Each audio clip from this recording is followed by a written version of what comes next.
सहना भवतु सहनौ भुनक्तु सह वीर्यं करवावहै तेजस्विनावधीतमस्तु मा विद्विषावहै। ओम शांति शांति शांति। ओम पूर्णमदः पूर्णमिदं पूर्णात् पूर्णमुदच्यते पूर्णस्य पूर्णमादाय पूर्णमेवावशिष्यते। ओम शांति शांति शांति।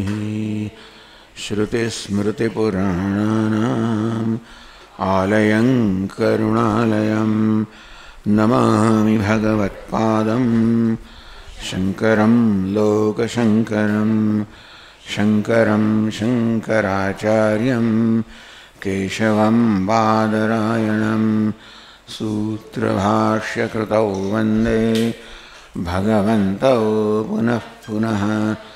ईश्वरो गुरुरात्मेति मूर्तिभेदविभागिने व्योमवद्व्याप्तदेहाय दक्षिणामूर्तये।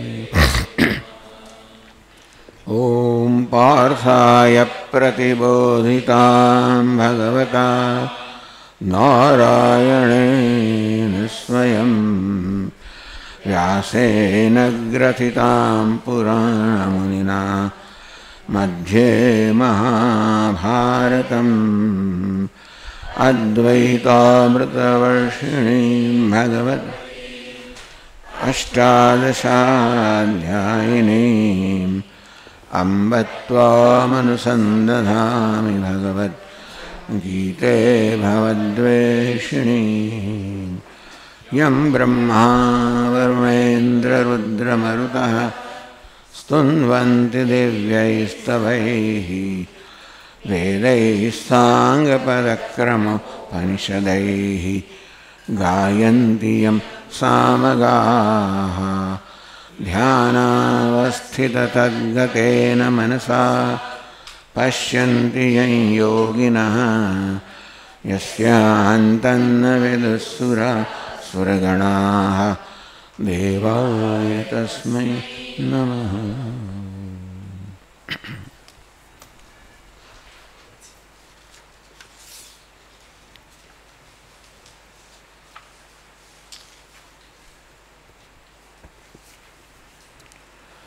त्यक्त्वा कर्मफलासंगम्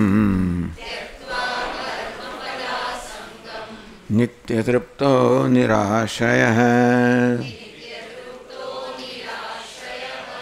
कर्मण्यभिप्रवृत्तोऽपि नैव किञ्चित् करोति सः।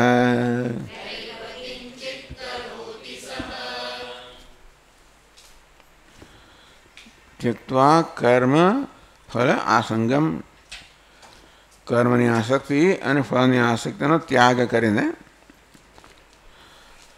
ત્યાગ કરવાનો હોતો નથી, ખરેખર ત્યાગ થતો હોય છે. આસક્તિનો ત્યાગ ન કરી શકે. જો કરી શકતા હોય તો બધા વિરક્ત થઈ જઈએ. કે કર્મની ને કર્મફળની આસક્તિનો ત્યાગ કરીને, ત્યાગ કરવું એટલે વસ્તુથી ઉપર ઉઠવું. એ વસ્તુને પ્રાપ્ત કરવાથી આપણને જે સંતોષ મળતો હોય કે સુખ મળતું હોય, એ સુખ જ્યારે અંતરમાંથી પ્રાપ્ત કરીએ ત્યારે હવે એની જરૂરિયાતથી મુક્ત થઈએ. કશાનો ત્યાગ કરવો એટલે એની જરૂરિયાતથી મુક્ત થવું.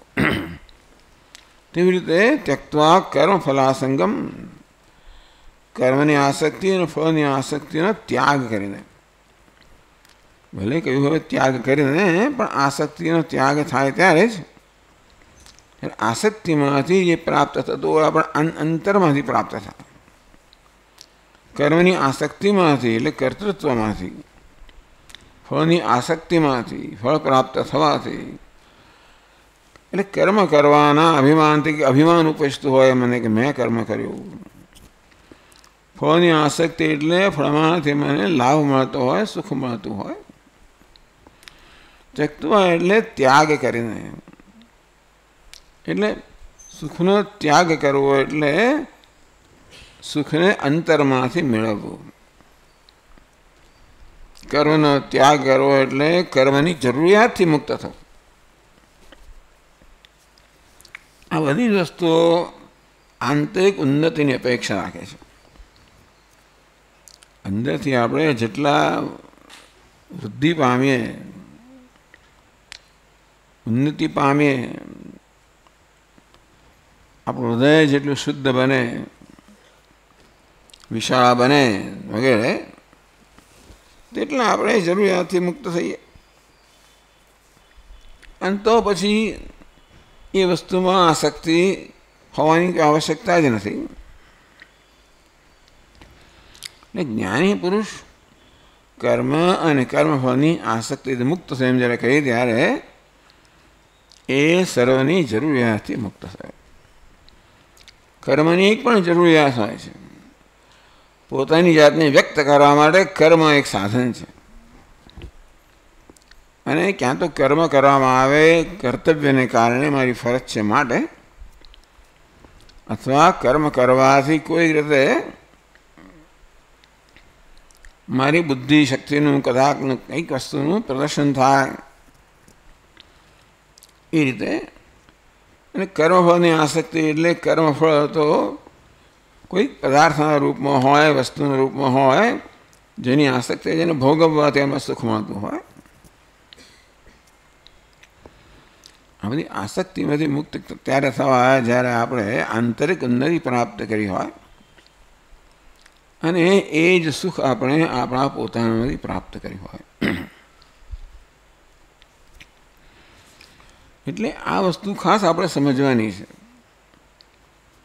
ભગવાન જ્યારે કશી વસ્તુના ત્યાગની વાત કરે ત્યારે એની જરૂરિયાતમાંથી મુક્તિ એ ત્યારે થાય જ્યારે આપણે એ જરૂરિયાત આપણા પોતાનામાંથી પૂરી કરી હોય. એ ત્યારે થાય જ્યારે આપણે એટલા પ્રમાણમાં અંતઃ શુદ્ધિ પ્રાપ્ત કરી હોય, આત્મસંતોષ પ્રાપ્ત કર્યો હોય, એટલા પ્રમાણમાં આપણે બહારની આવશ્યકતાથી મુક્ત થઈએ. એટલે ભલે ભગવાન એટલે વ્યાકરણ ત્યક્ત્વ ત્યાગ કર્યો કર્મ ફળની આસક્તિનો, પણ આ જ્ઞાની પુરુષ જે છે કે નિત્ય તૃપ્તો નિરાશ્રય. આપણે આગળ વાત કરી નિત્ય તૃપ્ત, એ નિત્ય જ્યારે શબ્દનો પ્રયોગ વિશેષણનો પ્રયોગ કરવામાં આવે ત્યારે જે હંમેશા તૃપ્ત છે, એટલે કે જેની તૃપ્તિ ઉત્પન્ન થયેલી નથી. તૃપ્તિ એનો સ્વભાવ છે, જે બધાનો સ્વભાવ છે, એ તૃપ્તિને પ્રાપ્ત કરેલી છે, એટલે એનો આવિર્ભાવ કર્યો છે. નિરાશ્રય, જેમ જેમ આંતરિક તૃપ્તિ પ્રાપ્ત થાય તેમ તેમ બહારના આશ્રયથી, બહાર જરૂરિયાતથી મુક્ત થઈએ. જરૂરિયાતથી મુક્ત થઈએ એટલે જેમાંથી જરૂરિયાત પૂરી થતી હોય એ આશ્રયમાંથી મુક્ત થઈએ. આ પ્રકારે આ જ્ઞાની પુરુષ જેણે પૂર્ણતા પ્રાપ્ત કરી છે એ સદા તૃપ્ત છે બધા આશ્રયથી. એટલે કે કર્મના, કર્મફળના વગેરેના માંથી જે પ્રાપ્ત થવાનો સર્વથી મુક્ત થયો છે. હવે એણે કંઈ કરવાનું નથી અને ભગવાન કંઈ કરતો પણ નથી. નૈવ કિંચિત કરોતિ સહ. આ જ્ઞાની મહાપુરુષ કંઈ કરતો નથી.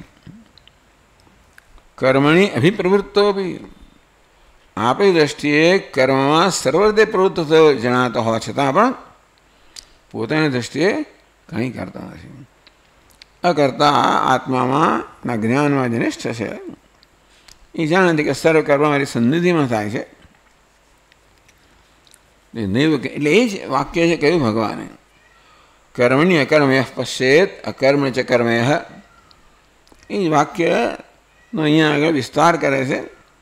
એ જ્ઞાન ધરાવનારા જ્ઞાની મહાપુરુષ કેવો હોય, વ્યવહારમાં કેવો હોય, એનું દ્રષ્ટિ કેવી હોય વગેરે.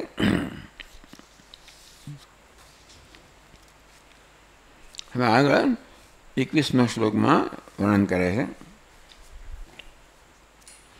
એનું જ. અકર્મમાં અકર્મના દર્શન કરનાર તે જ્ઞાની છે એનું જ વર્ણન થઈ રહ્યું છે આ બધા શ્લોકોમાં. નિરાશીર્યત ચિત્તાત્મા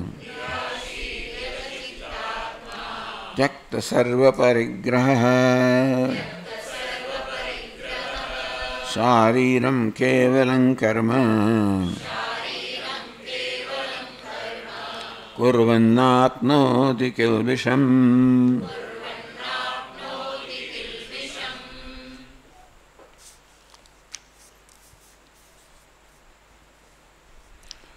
નિરાશી સર્વ પ્રકારની આશાઓમાંથી અપેક્ષામાંથી મુક્ત યત ચિત્તાત્મા, અહીંયા આત્માનું શરીર કરવામાં આવશે. એનો ચિત્ત અને દેહ બંને યત એટલે એના કાબુમાં છે. અર્થાત ચિત્તને દેહને કાબૂમાં રાખવા કોઈ પ્રયત્ન નથી કરવો પડતો, સ્વયં બંનેને અનુકૂળ છે. ત્યક્ત સર્વ પરિગ્રહ,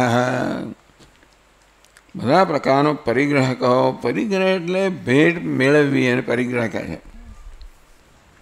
કોઈ ભેટ આપણને આપે એટલા બધાથી, અથવા પરિગ્રહ એટલે આપણે સમજીએ ત્યાં સુધી કોઈ પ્રકારનો સંગ્રહ.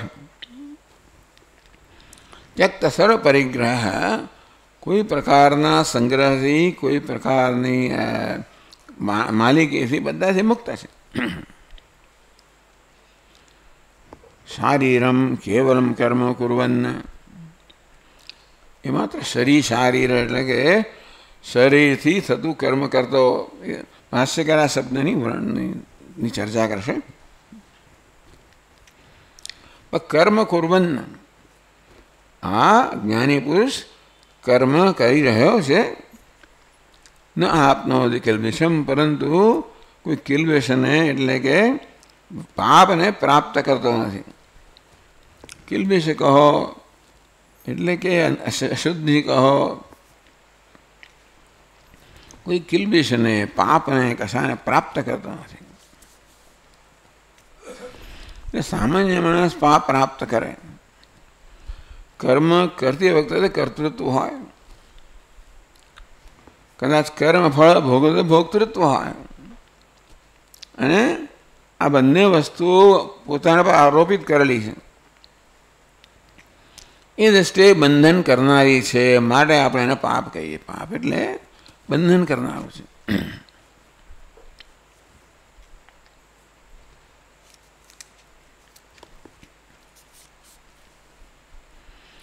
તો ભાષ્યમાં કહે છે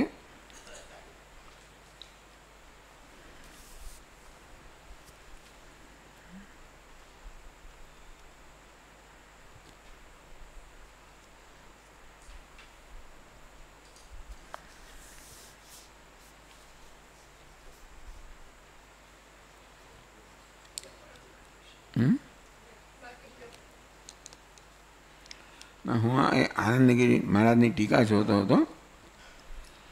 સતીભી વિક્ષેપકે કર્મણી કૂટસ્થ આત્માનુસંધાનસ્ય સિદ્ધે.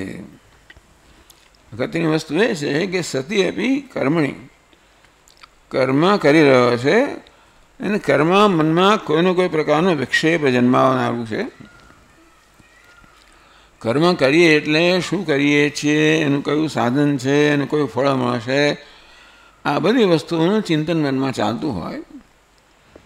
આ બધું આપણને વિક્ષેપ કરનારું છે. એટલે કે આપણે જે ચિંતન કરવા ઈચ્છીએ છીએ કદાચ એમાં ખલેલ પાડનારું છે. સતી અભી વિક્ષેપ કે કર્મણી, એટલે આત્માના અનુસંધાનની દ્રષ્ટિએ કહેવામાં આવે છે કે આત્માના આ બધી અનાત્માનું અનુસંધાનની જરૂરિયાતવાળી વસ્તુ છે. કર્મ કરવું હોય, કર્મનું સાધન હોય, કર્મની રીત હોય, કર્મનું ફળ હોય, આ બધું અનાત્માનું અનુસંધાન છે. અનાત્માનું અનુસંધાન થતું હોય ત્યારે આત્માનું અનુસંધાન ન થાય એ દ્રષ્ટિએ આ કર્મ અનુસંધાન વિક્ષેપ કરનારું છે, આત્માના અનુસંધાનમાં વિક્ષેપ કરનારું છે.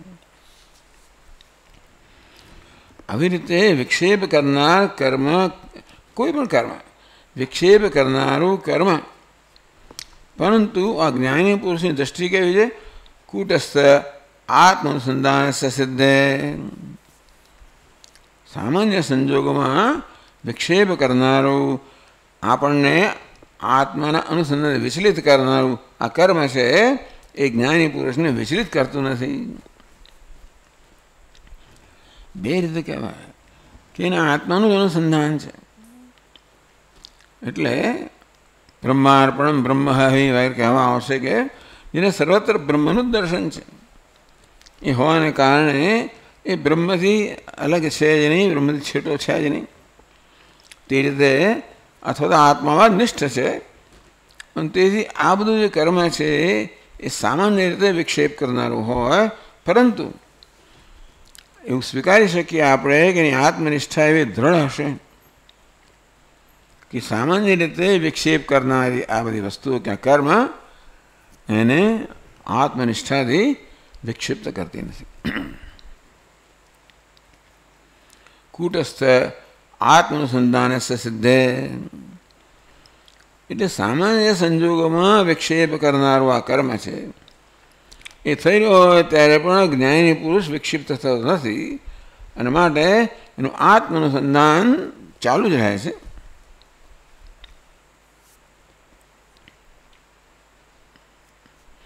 કૈવલ્ય હેતુત્વે વિક્ષેપ અભાવે સૂત્રામ તસ્ય તદ્હેતુત્વ સિદ્ધિ. અને તેથી આ કૈવલ્યનું કારણ છે.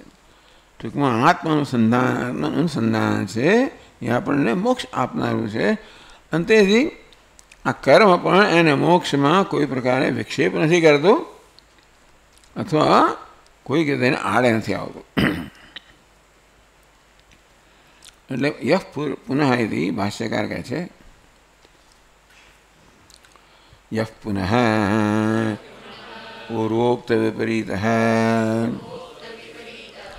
प्रागेव कर्मारंभात् ब्रह्मणि सर्वांतरे प्रत्यगात्मनि निष्क्रिये संजात आत्मदर्शनः सह दृष्टादृष्ट इष्ट विषय आशय वर्जिततया दृष्टादृष्टार्थे कर्मणि प्रयोजनम् अपश्यन् स्वसाधनं कर्म संन्यस्य शरीरयात्रा मात्र चेष्टः यतिः ज्ञानिष्ठः मुच्यते इत्येवमर्थम् दर्शयितुम आह निराशीति. खाली एनो उपसर्ग લીધો નિરતિ. ચાલો यह पुनः पूर्वोक्त विपरीत. આગળ તેમ કહેવામાં આવ્યું કે ભાઈ પ્રારબ્ધ કર્માસન્ન પ્રવૃત્ત એટલે પ્રારબ્ધ કર્મને કારણે જે શરૂઆતમાં કર્મ કરતો હશે પછી એના આત્મજ્ઞાન જન્મ્યું પછી એ આ પ્રકારે આ કર્મમાં નિષ્ઠ છે.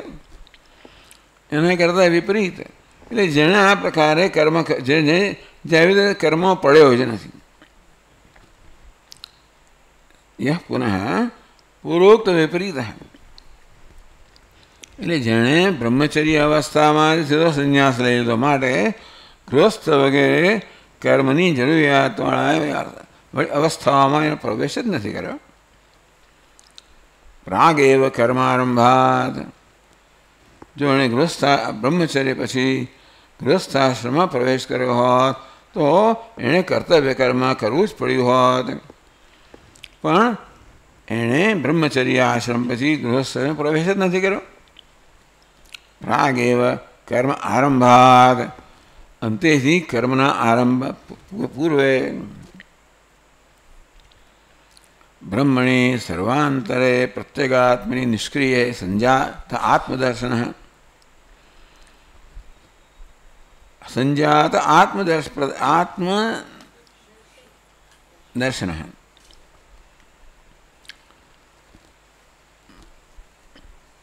संजातम आत्मनि दर्शनम यस्य, आत्माમાં જેનું દર્શન ઉત્પન્ન થયું છે સંજાત આત્મદર્શન. આત્મદર્શન આત્માનું દર્શન કરનાર. સંજાત આત્મદર્શન આત્માનું દર્શન જેનામાં જન્મ્યું છે. કેવું? પ્રત્યેગાત્મની નિષ્ક્રિય, પ્રત્યેગાત્મા નિષ્ક્રિય કર્મણી અકર્મય પશ્ચે જેમ કહેવામાં આવ્યું ત્યારે આપણે વર્ણન કર્યું કર્મ થઈ રહ્યું છે એ તો દેહ મન ઇન્દ્રિય ઉપાધિ થઈ રહ્યું છે, અને ત્યારે પણ આત્મા તો અકર્મ જ છે. અંતેથી અકર્મ આત્માનું દર્શન અકર્મ આત્માના દર્શનનો વિરોધી નથી. કર્મ અકર્મનો વિરોધી નથી, અકર્મ કર્મનો વિરોધી નથી. પણ આપણે તો આત્માને કર્મ થાય એટલે આપોઆપ જ આત્મા કર્મ કરી રહ્યો છે એ પ્રકારનો ભ્રમ સેવી માટે, એવો ભ્રમ ધરાવનાર માટે કર્મ અકર્મનો વિરોધી છે. એવો ભ્રમ જેને નથી એ તો કર્મ કરતો હોય તો પણ અકર્મ આત્મદર્શનમાં નિષ્ઠ હોઈ શકે છે. એવા મહાપુરુષની વાત થઈ રહી છે. સર્વાંતરે પ્રત્યેગાત્મની નિષ્ક્રિય સંજાત આત્મદર્શન. જે સર્વાંતર છે, પ્રત્યેગાત્મા એટલે અંતરતમ આત્મા જે છે. ઘણી વાર શું છે, આ દેહને આત્મા માનવામાં આવે, દેહને પ્રાણને મનને બુદ્ધિને બધાને આત્મા માનવામાં આવતા હોય. એ દૃષ્ટિએ પ્રત્યેગાત્મા એટલે અંતરતમ આત્મા. સર્વાંતરે જે સર્વના આત્મા છે.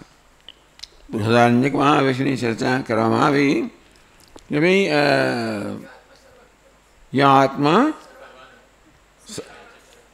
આત્મા સર્વાંતર યત સાક્ષાત અપરોક્ષાત બ્રહ્મ આત્મા સર્વાંતર તન્મે બ્રૂહિ વ્યાચક્ષ. એટલે જે વાસ્તવમાં સાક્ષાત, એટલે એને કહેવામાં આવ્યું કે ભાઈ સાક્ષાત અપરોક્ષાત બ્રહ્મા, તો જાણે બૃહદારણ્યકની વાત છે. બસ સાક્ષાત અપરોક્ષાતનો અર્થ આત્મ સ્વરૂપ, જે સાક્ષાત અપરોક્ષ. અપરોક્ષ બે પ્રકારનું છે, પ્રત્યક્ષ અપરોક્ષ, સાક્ષાત અપરોક્ષ. એવું અપરોક્ષ જેમાં કોઈ ઇન્દ્રિયો વગેરેનું વ્યવધાન નથી, એવું અવ્યવહિત અપરોક્ષ. સાક્ષાત અપરોક્ષાત બ્રહ્મ તન્મે બ્રૂહિ, મને એ બ્રહ્મનું વર્ણન કરો, તદ વ્યાચક્ષ, એની વ્યાખ્યા કરો વગેરે. તો ત્યાં સર્વાંતર શબ્દનો પ્રયોગ છે કે આત્મા બ્રહ્મ જ છે અને જોડે સર્વનો આત્મા છે. પ્રત્યેગાત્મની અંતરતમ આત્મામાં નિષ્ક્રિય, નિષ્ક્રિય એટલે નિષ્ક્રિય આપણે સમજીએ એમ નહીં, પરંતુ અકર્તરે એટલે ટૂંકમાં નિષ્ક્રિય, કર્તૃત્વથી મુક્ત. એ નિષ્ક્રિયાથી મુક્ત કહો, કર્તૃત્વથી મુક્ત કહો. સંજાત આત્મદર્શન, આવા આત્મામાં જેનું દર્શન, એટલે એવા આત્માને હું છું એ પ્રકારે જેનું દર્શન થયું છે, જેને જ્ઞાન છે.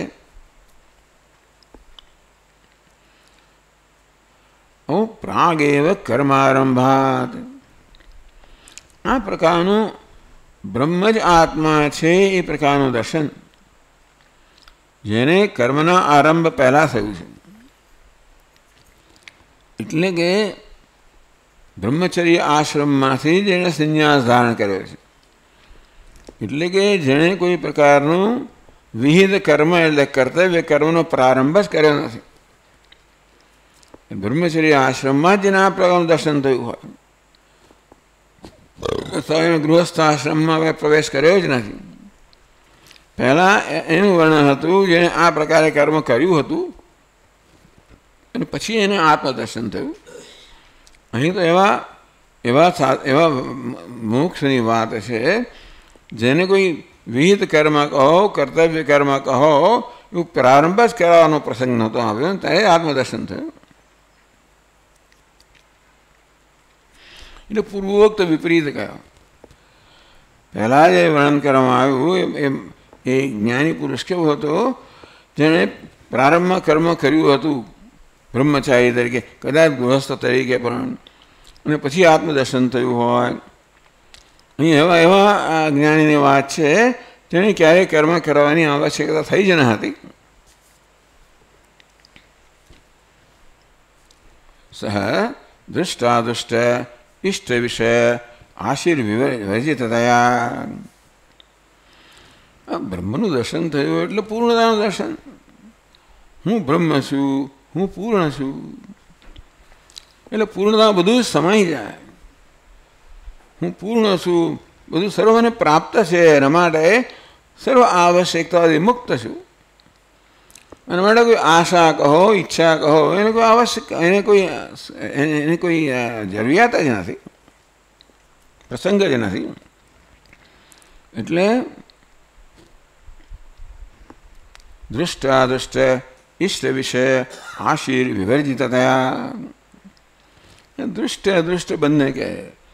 દૃષ્ટ એટલે આ લોકની, અદૃષ્ટ એટલે પરલોકની. તો આ લોકના કે પરલોકના કોઈ પ્રકારના ભોગ અને તેથી ભોગ વિષયની કોઈ પ્રકારની અપેક્ષા કે જરૂરિયાતથી મુક્ત થઈ ગયો છે. કેમ? નિષ્ક્રિય સંજાત આત્મદર્શન. પૂર્ણ આત્માનું દર્શન જેને થયું છે એ પૂર્ણ આત્મામાં પ્રતિષ્ઠિત છે.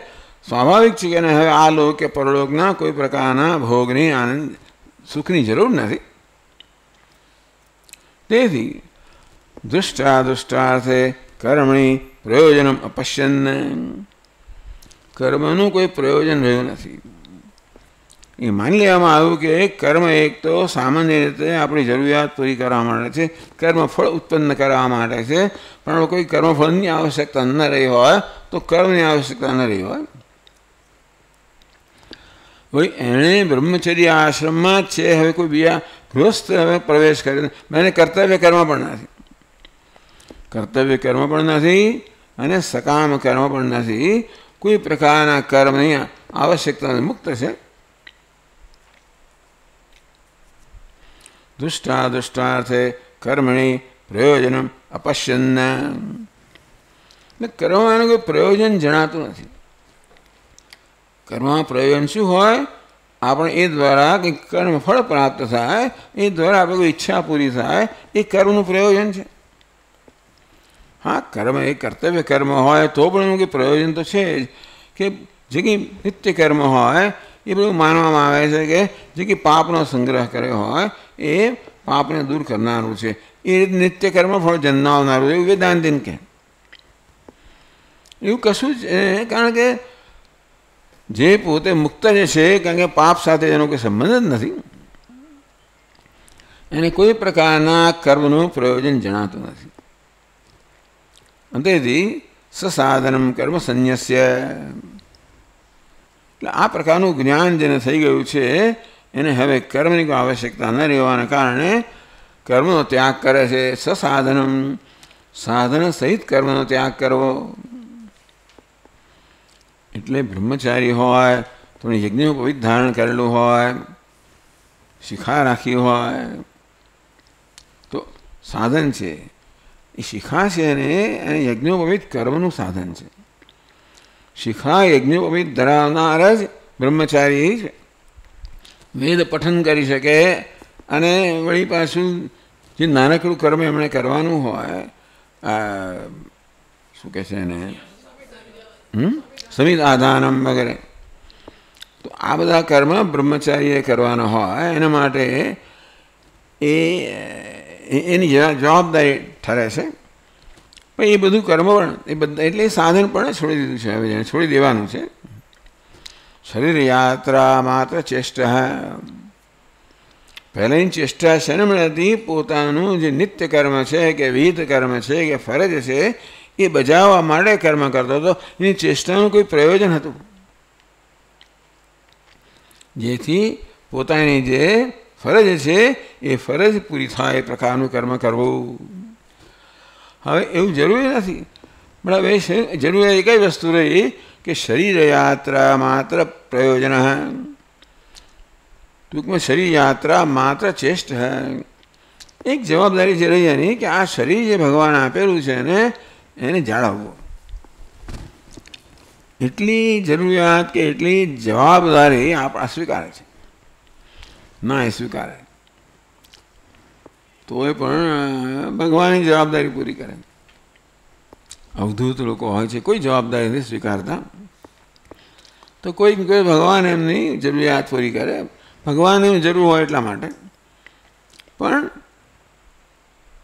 શરીર એટલે આટલી સ્વીકારે છે. શરીર યાત્રા માત્ર ચેષ્ટા, પોતાની શરીરની જાળવણી કરવા પોતે જ ચેષ્ટા કરતો હોય. યતિ જ્ઞાન નિષ્ઠા મુચ્યતે. યતિ છે એને જ્ઞાનની નિષ્ઠામાં કોઈ અવરોધ નથી. જ્ઞાનમાં નિષ્ઠામાં આ કર્તવ્ય કર્મ છે અવરોધરૂપ છે. મારે કર્મ કરવાનું છે, અંતેથી એ વિક્ષેપરૂપ છે. શેમાં? અકર્તા આત્મામાં નિષ્ઠા પ્રાપ્ત કરવા માટે કર્મ અને કર્તવ્ય કર્મ વિક્ષેપરૂપ છે. આવું કોઈ કર્તવ્ય નથી. માટે આ જ્ઞાન નિષ્ઠામાં અકર્તા આત્માની નિષ્ઠામાં કોઈ પ્રકારનો વિક્ષેપ નથી. શરીર યાત્રા માત્ર ચેષ્ટા, એટલે એ જે ચેષ્ટા કરે છે એ કોઈ ફરજની જરૂરિયાત ફરજ પૂરી કરવા માટે નહીં, માત્ર શરીરને ટકાવી રાખવા પૂરતું. યતિ જ્ઞાન નિષ્ઠા મુચ્યતે. યતિ છે સંન્યાસી છે, જ્ઞાનમાં નિષ્ઠ છે. મુચ્યતે એ તો મુક્ત થાય જ છે. એ તમાર્થમ દર્શયતું. આ જે અર્થ છે એ સમજાવવા માટે કે દર્શાવવા માટે પછીનો શ્લોક છે નિરાશીથી. નિરાશીર્યત ચિત્તાત્મા ત્યક્ત સર્વ પરિગ્રહ શારીરમ કેવલં કર્મ કુર્વન્નાપ્નોતિ કિલ્બિષમ.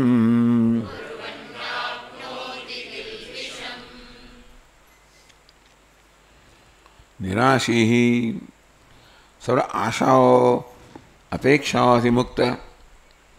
એ તો ચિત્તાત્મા, ચિત્ત અને આત્મા અહીંયા એ સંપૂર્ણ રીતે નિયંત્રણમાં છે. ત્યક્ત સર્વ પરિગ્રહ, એ બધો જ પરિગ્રહ કહો, બધા પ્રકારનો સંગ્રહ કહો કે જરૂરિયાતના સાધન છે એ સર્વ છોડી દીધા છે. શારીરમ કેવલમ કર્મ કુર્વન, માત્ર શારીર કર્મ કરવામાં. શારીરના બે અર્થ કરશે. શરીર નિર્વર્ત્ય એટલે શરીર દ્વારા થતું, કે પછી શરીરને ટકાવવા માટે થતું. કર્મ કરવું ના આપનોતિ કિલ્બિષમ, એવું કર્મ કરવા છતાં પણ એ કિલ્બિષને પ્રાપ્તને બંધને પ્રાપ્ત થતો નથી. તો ભાષ્યકાર સમજાવે છે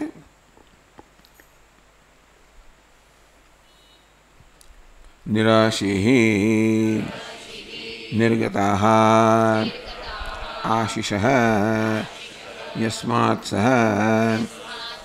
નિરાશી. અને આશી, નિરાશી એટલે આશા ધરાવનારને આશી કયો. નિરાશી જેનામાંથી બધી આશાઓ જતી રહી છે. નિર્ગતા આશિષ, આશિષ શબ્દ છે. આશિષ એટલે આશા, એટલે આશીર્વાદમાં આશીષ આપે. આ તો જાણે કે ઉપસર્ગ છે આશીષ. એ આશીષનો અર્થ થાય છે અહીંયા આગળ, આશીષ શબ્દ પણ છે. એટલે નિર્ગત આશીષ, બધી આશાઓ કહો, અપેક્ષાઓ કહો, ઈચ્છાઓ કહો, નિર્ગતા યસ્માત જેનામાંથી ચાલી ગઈ છે. આપણે આ ચર્ચા કરી ગયા છે કે આશાને આપણે છોડી ન શકીએ, ઈચ્છાને પણ આપણે છોડી ન શકીએ. આપણે ઈચ્છાના કારણે છોડવું પડે. ક્રોધ ના કરીશ એવું કહેવાનો અર્થ નથી, કારણ કે ક્રોધ કોઈ કરતો નથી. ક્રોધ થઈ જતો હોય છે. અને માટે ક્રોધને છોડવો હોય, અર્થાત ક્રોધથી મુક્ત થવું હોય તો ક્રોધના કારણે છોડી શકીએ. એ છોડવાની સ્વતંત્રતા છે આપણને. ક્રોધનું શું કારણ છે? આશા, અપેક્ષા, ઈચ્છા, માગણી, આગ્રહ. આવી વસ્તુઓ ક્રોધના કારણે છે. ક્રોધને છોડવો હોય તો આગ્રહોને, અપેક્ષાઓને, ઈચ્છાઓને છોડવી પડે. એ આપણા હાથમાં છે. તે બધાને આશી ઈચ્છાઓ જતી રહે એ ક્યારે જાય? ઈચ્છાનું કારણ જ્યારે જાય ત્યારે. ઈચ્છાનું કારણ શું છે? આંતરિક અપૂર્ણતા. આંતરિક સંતોષ કહો, આંતરિક અપૂર્ણતા કહો, એમાંથી બધી ઈચ્છાઓ જન્મતી હોય. આત્મજ્ઞાનથી એની સર્વ અપૂર્ણતા દૂર થઈ ગઈ છે અને માટે ઈચ્છાઓનો કોઈ અવકાશ રહ્યો નથી. તેની ભાષા કહ્યું કે બધી આશાઓ કે ઈચ્છાઓ જેને છોડીને જતી રહી છે. ઈચ્છાને હવે અહીંયા રહેવા માટે કે આકર્ષાવાળું કોઈ કારણ રહ્યું નથી. યત ચિત્તાત્મા ચિત્તમ અંતઃકરણમ આત્મા બાહ્યઃ કાર્યકરણ સંઘાતઃ તૌ ઉભૌ અપી યતૌ સંયતૌ येन सह यत चित्तात्मा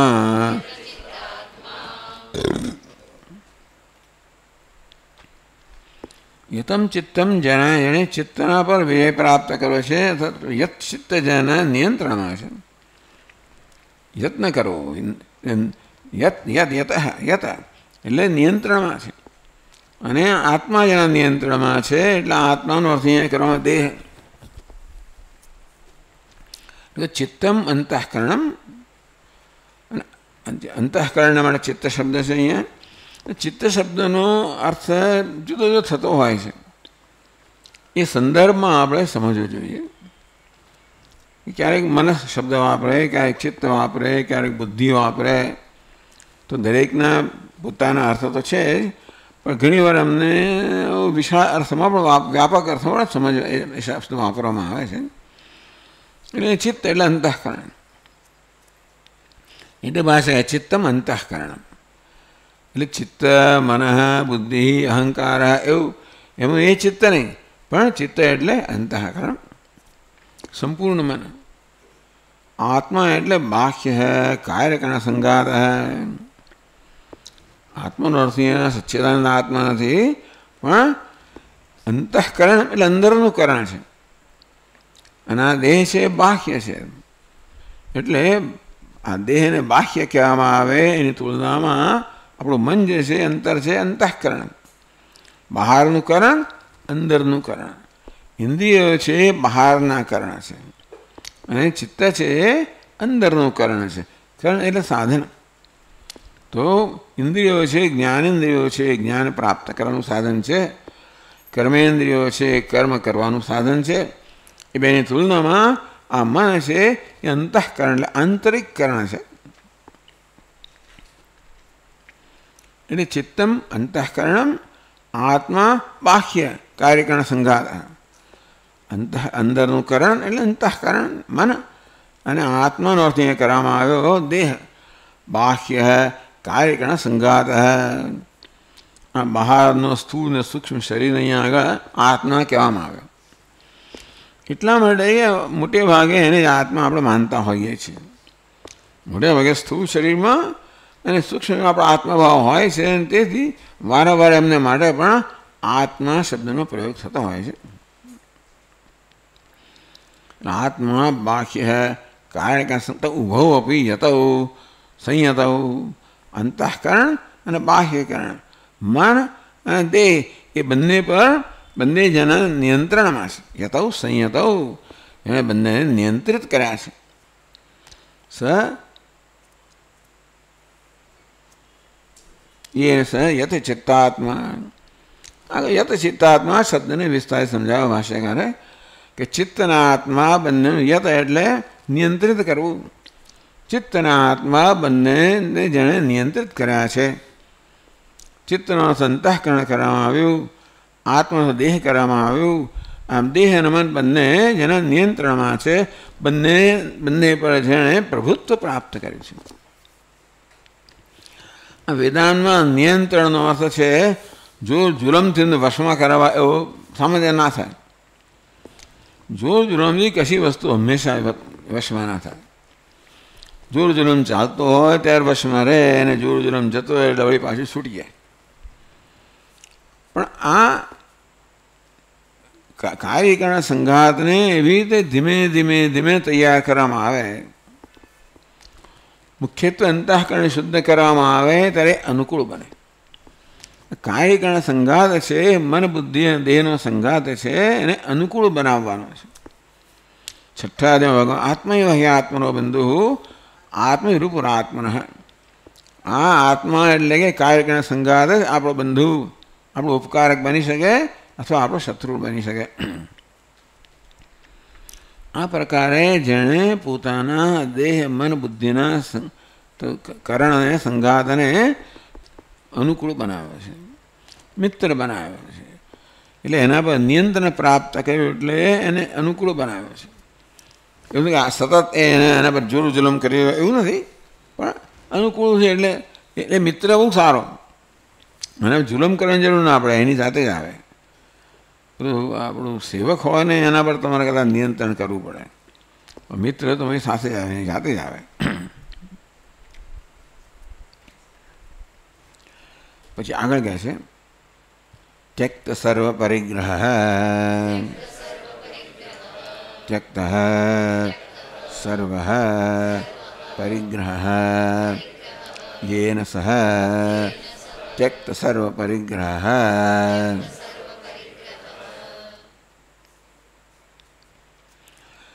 ત્યક્ત સર્વ પરિગ્રહ યેન સહ, જેના વડે સર્વ પરિગ્રહનો ત્યાગ થઈ ગયો છે. જેણે સર્વ પરિગ્રહનો ત્યાગ કર્યો છે એટલે વળી આ બધી વસ્તુ ત્યાગ કર્યો એટલે આ પરિગ્રહ કહો, સંગ્રહ કહો, બધી જરૂરિયાત જીવન જરૂરિયાતની વસ્તુઓ કહો. આવા લોકો માટે તો બહુ બધું કમંડલું હોય અને પછી એનું પાદુકા હોય, કૌપીનું, આથી વધારે કંઈ હોતું નથી એની પાસે. કદાચ એકાદ આચ્છાદન હોય, આટલું જ આટલી જ વસ્તુઓ હોય એની પાસે, એટલે વધારે હોય નહીં. એવું ત્યક્ત એમાં પણ કહે છે એને પરિગ્રહ કહેવાય એમને માટે. આપણે માટે તો 1000 વસ્તુઓ પરિગ્રહ છે. એ પરિગ્રહની અંદર પણ જેને કોઈ મમ ભાવ નથી એટલે એ આગળ કહે છે. એટલે એ ટૂંકમાં એ જે જરૂરિયાતની ઓછામાં જરૂરિયાતની વસ્તુઓ છે એમાં પણ એને મમકાર નથી.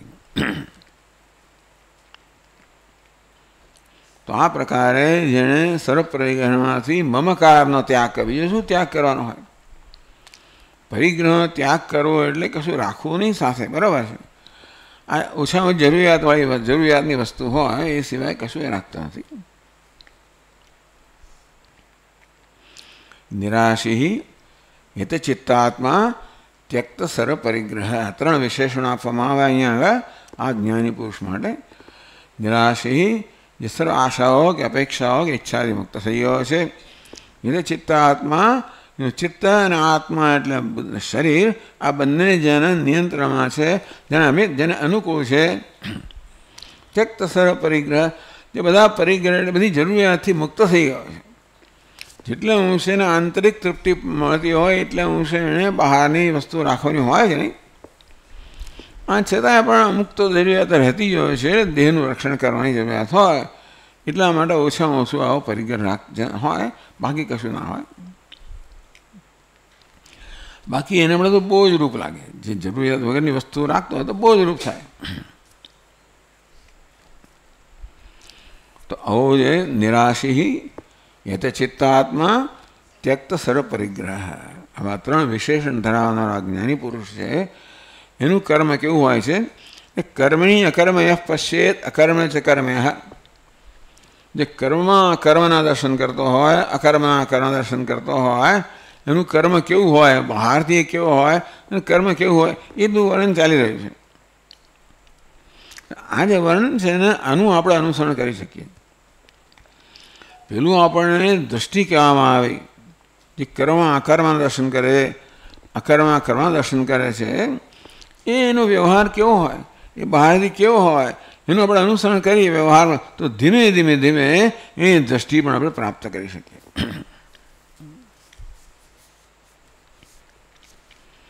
शारीरम शरीर स्थिति मात्र प्रयोजनम केवलम कर्म। शारीरम केवलम कर्म, भगवान शब्द से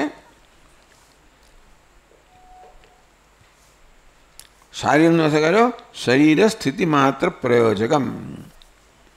ऐसा क्या शरीर स्थिति ने जावान प्रयोजन से एटलू कर्म, एटलू कर्म करे ये भाई सवार हो भिक्षाटन करे स्नान पान करे आम शरीर ने जाळवा पूरતું कर्म करे। चादर ओढ़े वो तो पगनी अंदर पादुका होय आटलू शरीर ने जाळवવાની आवश्यकता होय जरूरियात एटलू कर्म करे।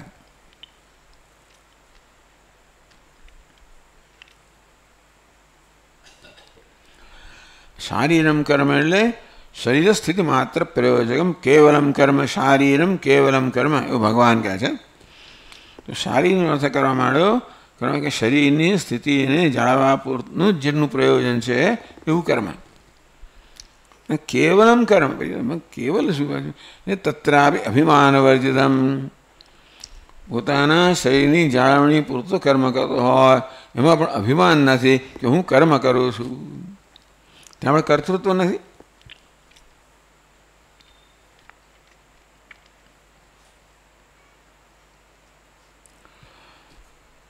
कुर्वन्नाप्नोति न प्राप्नोति किल्बिषम्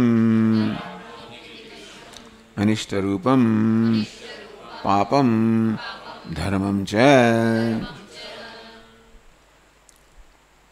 कुर्वन् न आपनोति, कुर्वन् आपनोति तो आउट था अहीं डबल न है ने तो कुर्वन् आपनोति एम कहता है कुर्वन् नापनोति था, कुर्वन् न आपनोति तो कुर्वन् नापनोति था।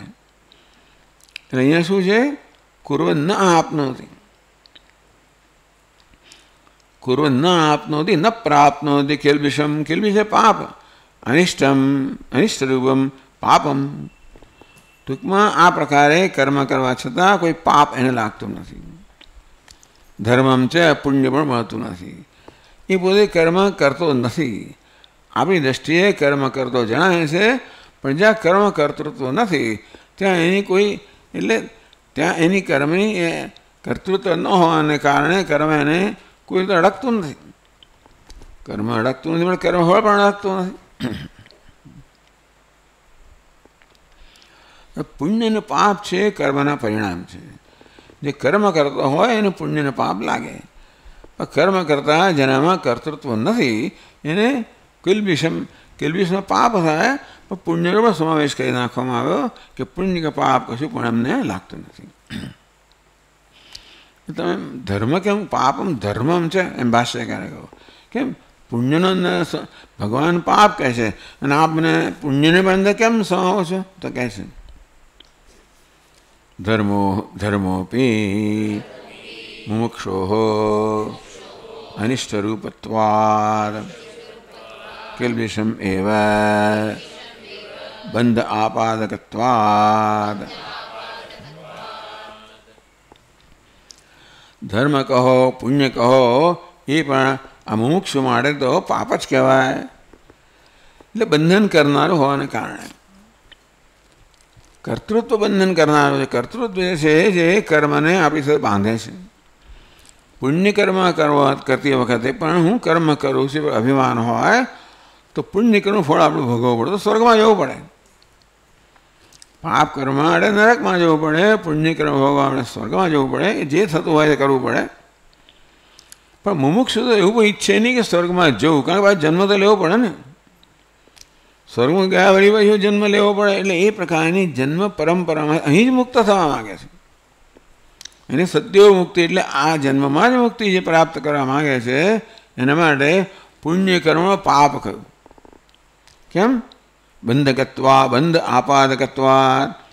એ પુણ્ય કર્મ પણ બંધન કરનારો હોવાને કારણે પુણ્ય કર્મમાં પણ જે કર્તૃત્વ હોય ત્યાં આગળ એ પુણ્ય કર્મ ફળ પણ એને લાગે तो चालो स्वर्ग सुख मिले वही पाछू एने जन्म तो लेवो ज पड़े। एने पुण्य पण ना पाप पण तो ना ज जोईए पण पुण्य पण ना जोईए। મુમુક્ષો અનિષ્ટ રૂપત્વ મોક્ષ માટે અનિષ્ટ રૂપ છે. એના માટે પુણ્યનો અર્થ પુણ્યનો સમાવેશ પણ કિલ્બિશમાં થઈ ગયો, પાપમાં થઈ ગયો. બંધાપાદકત્વાદ એનો પુણ્ય અને પાપ બંને તુલ્ય રીતે બંધન કરનારા છે. હવે ભાષ્યકાર પૂછે છે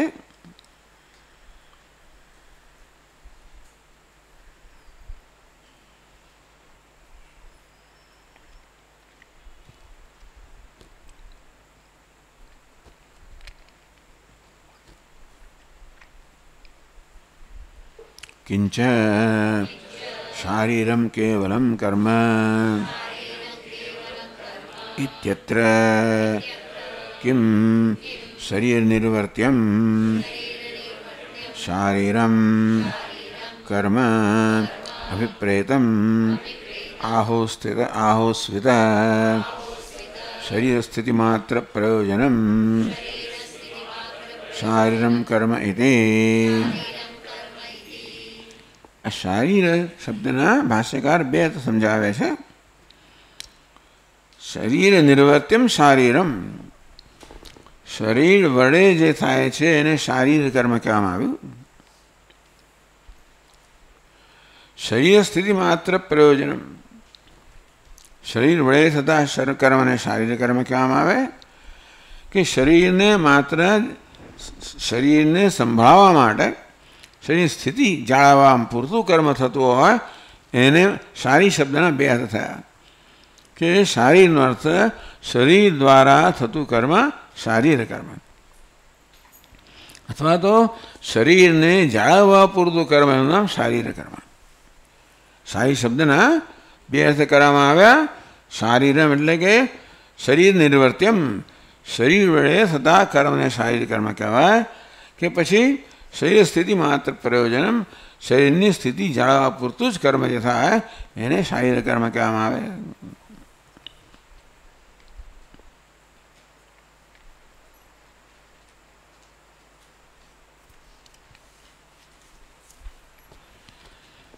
એટલે અહીંયા ભાષ્યકારે પ્રશ્ન કર્યો છે કિંચ શારીરમ કેવલમ કર્મ ઇત્યત્ર કિમ શરીર નિર્વર્ત્યમ શારીરમ. ભાષ્યકાર પ્રશ્ન પૂછે છે કે શારીર શબ્દનો અર્થ શું કરવાનો? શું શરીર દ્વારા થતા કર્મને શારીર કર્મ એવું સમજવાનું? આહોસ્વિત અથવા તો શરીર સ્થિતિ માત્ર પ્રયોજનમ, કે શરીરને જાળવવા પૂરતું કર્મ છે એને શારીર કર્મ કહેવું. એ શરીર દ્વારા થતું આ બધા કર્મને શારીર કર્મ કહેવું. બંને અર્થ થઈ શકે. શારીરનો અર્થ તો કે ભાઈ શરીર નિર્વર્ત્યમ, શરીર વડે થતા કર્મ શારીર કર્મ કહેવાય. કારણ કે માનસિક કર્મ પણ હોય, બૌદ્ધિક કર્મ હોય, ભાષિક કર્મ હોય, એ તે શારીર કર્મ. અથવા તો શરીરને જાળવવા પૂરતું શારીરમ કર્મ એવું કહેવું. પોતે જ પ્રશ્ન કરે છે. શારીરમ કર્મ ઇત્યત્ર કેમ? ભગવાન જ્યારે શારીરમ કર્મ એ શબ્દ પ્રયોગ કરે છે ત્યારે શું શરીર નિર્વર્ત્યમ શારીરમ, શરીર વડે થતા કર્મને શારીર કર્મ કહેવામાં આવે છે. અભિપ્રેતમ આહોસ્વિત શરીર સ્થિતિ માત્ર પ્રયોજનમ, એટલે કે શરીર થતા કર્મને શારીર કર્મ કહેવામાં આવ્યું છે. કે શરીરની સ્થિતિ માત્ર જાળવવા માટે કર્મને શારીર કર્મ કહેવામાં આવ્યું. શરીર તો બહુ બધા કર્મ થાય અને શરીરની સ્થિતિ જાળવવાના કરતાં બહુ ઓછા કર્મની જરૂર પડે. કારણ દેહને માત્ર જાળવવા પૂરતું જ કર્મ હોય તો તમને કેટલું આટલું ખાવાનું જોઈએ ને ઓછામાં ઓછી જરૂરિયાત તમારી હોય, 2 જોડી વસ્ત્ર જોઈએ એના એવું જોઈએ. શરીર દ્વારા થતું કર્મ હોય તો શરીરમાં અનેક કર્મ થતા હોય. એ શારીરિક કર્મનો શું અર્થ કરવાનો? શરીર દ્વારા થતું કર્મ કે શરીરને જાળવવા પૂરતું કર્મ. એટલે આવો પ્રશ્ન કર્યો કે ભાઈ આપણે શું અર્થ કરવાનો? આગળ કહે છે કિંચ અતઃ, તો શું વાંધો, શું ફેર પડે છે? કિંચ અતઃ, આમ અર્થ કરો, પેલો અર્થ કરો. શરીર સ્થિતિ માત્ર પ્રયોજન કરો કે પછી શરીર થતા કર્મ, તો શું ફેર પડે? કિંચ અતઃ કહે છે यदि शरीर निर्वर्त्यम शारीरम कर्म यदि वा शरीर स्थिति मात्र प्रयोजकम शारीरम इति પોતે જ આખો પ્રશ્ન કરે છે કે ભાઈ તમે યદિ શરીર નિર્વર્ત્યમ શારીર, ચાલો શરીરથી થતા કર્મને શારીરિક કર્મ કહેવામાં આવે કે પછી શરીરની સ્થિતિ જાળવવા માત્ર કર્મ શારીર, તો શું ફેર પડે? કિંચાતા, તો શું ફેર પડે કે શું થઈ ગયું? શરીર થતા કર્મ શારીરિક કર્મ કહેવામાં આવે કે શરીરની સ્થિતિ જાળવવા થતા કર્મ શારીરિક કર્મ કહેવામાં આવે, તો શું ફેર પડે?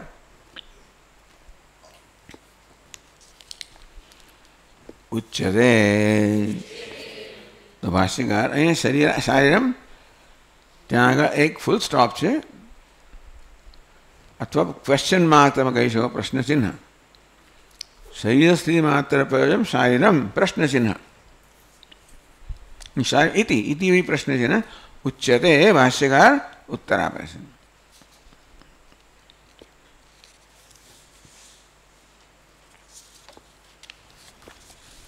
यदा शरीर निर्वर्त्यम कर्म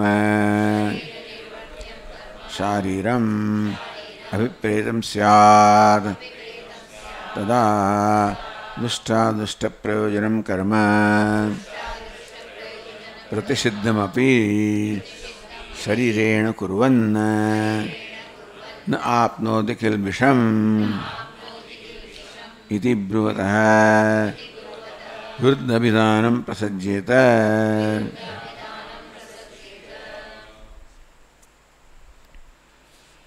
એટલે શરીર વડે કર્મનો શારીરમ કર્મ અર્થ કરવામાં આવે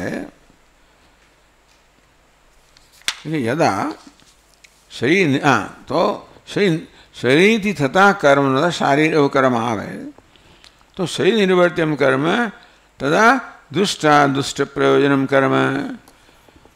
તો માણસ શરીર ઘણા બધા ગમે તે કર્મ કરે, ઈચ્છા પૂરી કરવા માટે કર્મ કરે.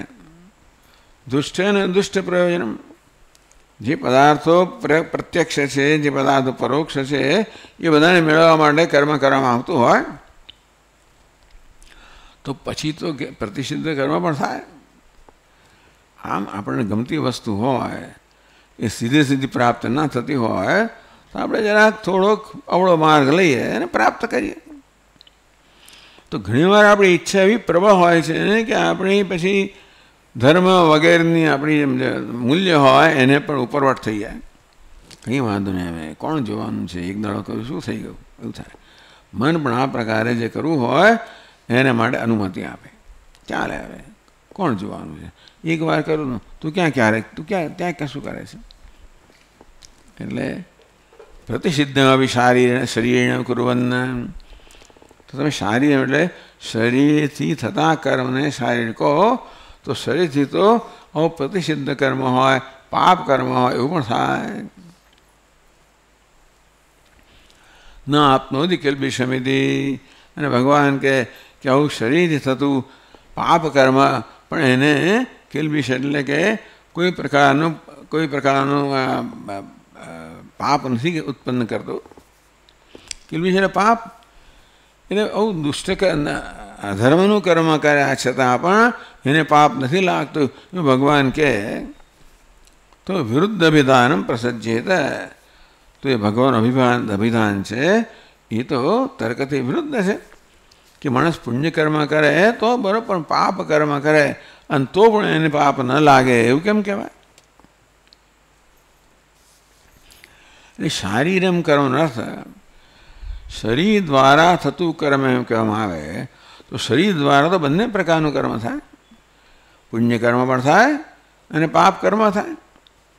અને એ બંને શારીરિક કર્મ એટલે શરીર દ્વારા થતા કર્મથી આ બંને નથી પ્રાપ્ત કરતો, તો શરીર દ્વારા તો પાપ કર્મ પણ થાય. તો ભગવાન કહી રહ્યા છે કે પાપ કર્મ કરવા છતાં પણ એ બંધનને પ્રાપ્ત થતો નથી. તો કહે છે એ તો વિરુદ્ધ વિધાન પ્રસજ્ય. ભગવાન આગળ કહ્યું શાસ્ત્રમાં પાપ કર્મ કરવાથી તમને અયોગ્ય કર્મ કરવાથી પાપ લાગે તો તમારે દુઃખ સહન કરવું પડે. અને અહીંયા જુદું કહે તો પછી ભગવાન આખું શાસ્ત્ર જ ભગવાનનું વાક્ય છે. એટલે ક્યાંય પણ કહ્યું હોય ભગવાન ધર્મશાસ્ત્રમાં કે તમે ધર્મ કે પુણ્ય કર્મ કરો તો તમને પુણ્ય પ્રાપ્ત થાય, સત્કર્મ કરો તો. તેથી જો આવો અર્થ કરવામાં આવે કે શારીરમ કર્મ એટલે શરીર દ્વારા થતું કર્મ, એનાથી એને પાપ નથી લાગતું, તો શરીર દ્વારા તો એ અધર્મ પણ આચરણ પણ કરે અને તો એ પાપ નથી લાગતું, એવું ભગવાનનું એવો ભગવાનને કહેવાય એવો અર્થ થાય.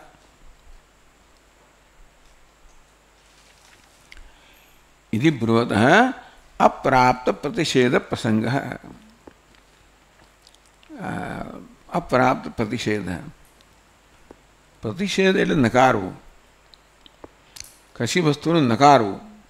ટૂંકમાં શારીરમ કર્મ કરવા છતાં પણ એને કોઈ પાપ નથી લાગતું. હવે એને પાપ લાગવાનો પ્રસંગ હોય તો ભગવાને કહેવું પડે ને કે પાપ નથી લાગતું. એવો પ્રસંગ હોય એને શું કહેવાય? પ્રસક્ત પ્રતિષેધ.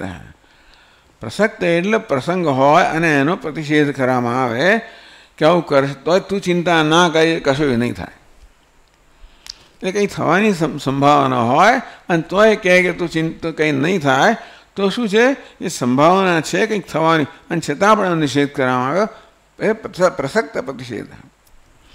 જો થવાનું જ ના હોય એને કંઈ થવાનું નથી તો એનો અર્થ નથી, કારણ કે એ પ્રતિષેધની જરૂરિયાત કંઈ થવાનું નથી.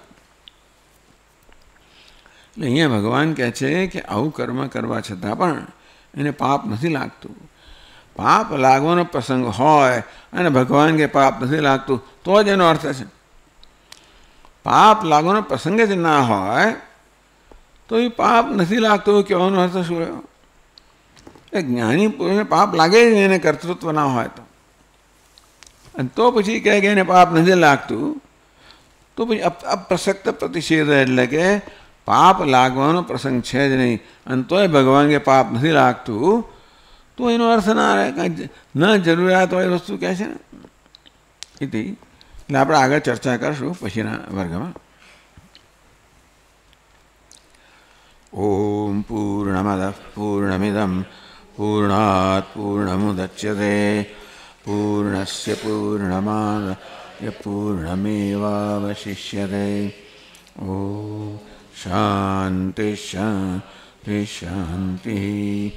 શંકરં શંકરાચાર્યં કેશવં બાદરાયણં સૂત્રભાષ્યકૃતૌ વંદે ભગવन्तौ પુનઃ પુનઃ. ઈશ્વરો ગુરુરાત્મેતિ મૂર્તિભેદવિભાગિને વ્યોમવદ્વ્યાપ્તદેહાય દક્ષિણામૂર્તયે નમઃ. ઓમ શાંતિ શાંતિ. હરિ ઓમ. શ્રી ગુરુભ્યો નમઃ. હરિ ઓમ.